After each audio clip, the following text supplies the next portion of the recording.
আসসালামু আলাইকুম। এখন আমি আপনাদের সাথে ভিডিওতে যে বিষয় নিয়ে আলোচনা করব সেই বিষয়টি হলো গরু পালন পদ্ধতি। এখন বর্তমানে বর্ষাকাল, এজন্য আপনাদের গরু বর্ষাকালে কিভাবে পালন করবেন এই বিষয় নিয়েই এই ভিডিওতে আলোচনা করা হবে। কেননা অনেকেই অনেকগুলো গরু পালন করে থাকেন এবং কিন্তু আপনাদের সঠিক পরিমাণ বা ভালো গোয়ালঘর না থাকার কারণে এই গরুগুলো আগানে বাগানে বা অনেক পেরিবিটার বা কাদা বিটার আপনারা বেঁধে পালন করতে থাকেন। দেখেন এখন হপায় জ্যৈষ্ঠ মাস চলতে আছে, এর মধ্যেই হালকা বৃষ্টিতে কি পরিমাণ কাদা হয়ে গেছে। গরুর খুর প্রায় 4 থেকে 5 ইঞ্চি কাদা ভিতর ঢেকে ঢেকে গেছে। এই কারণে আপনাদের গরুর কি কি ক্ষতি হতে পারে এই বিষয় নিয়েই এখন আলোচনা হবে। যদি আপনারা গরু অতিরিক্ত কাদা বিতার পালন করে থাকেন তখন বেশি সবচেয়ে ক্ষতিগ্রস্ত হয় খুর।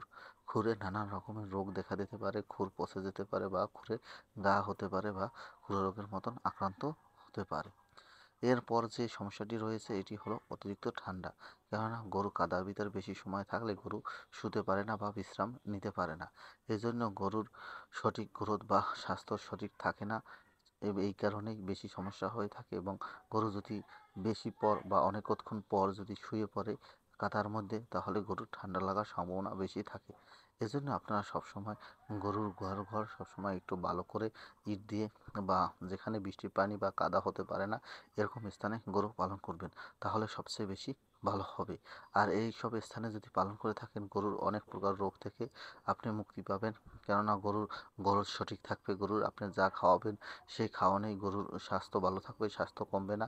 আর আপনারা যদি এইসব জিনিস না পালন করে থাকেন, যে গরু কাদা ভিতরে রাখেন, তাহলে আপনার সবচেয়ে কস্টিং খরচ বেশি হবে এবং গরুর স্বাস্থ্য ভালো থাকবে না। আপনার গরু যদি সঠিকভাবে গ্রোথ রাখতে চান এবং উৎপাদন সঠিক রাখতে চান, তাহলে আপনারা গরু সবসময় সুস্থ সবল রাখতে চাইলে আপনারা গরু গোয়ালঘরের মধ্যে আটকে পারবেন যেখানে কাদা কম থাকবে। আমার ভিডিও ভালো লাগলে প্লিজ সাবস্ক্রাইব।